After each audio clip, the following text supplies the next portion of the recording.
Rosemary ഓയിലും almond ഓയിലും vitamin E ഓയിലും ഒക്കെ അരങ്ങ് വാഴുന്ന ഈ കാലത്ത് അണ്ടർ റേറ്റഡ് ആയി പോയൊരു ഐറ്റമാണ് ഈ വെന്ത വെളിച്ചെണ്ണ.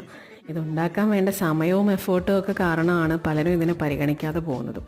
തലമുടി തഴച്ച് വളരുന്നതിനും ചുളിവുകളും പാടുകളും ഒന്നും ഇല്ലാതെ ചർമ്മത്തെ ഹെൽത്തി ആയി കീപ്പ് ചെയ്യുന്നതിനും ഇനി അകത്തേക്ക് കഴിക്കുകയാണെങ്കിൽ ഇമ്മ്യൂണിറ്റി ബൂസ്റ്റർ പോലെ ഒരുപാട് ഗുണങ്ങളുള്ള ഒരു സകലകലാ വല്ലഭനാണ് ഈ വെന്ത വെളിച്ചെണ്ണ.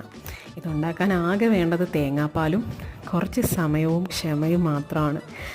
തേങ്ങാപ്പാലെടുത്ത് തിളപ്പിച്ച് വറ്റിച്ച് മണൽപ്പാകമാകുമ്പോൾ അരിച്ചെടുത്തൊരു കുപ്പിയിലാക്കിയാൽ സംഭവം ready.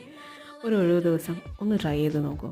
Trust me guys, your efforts will worth the end product.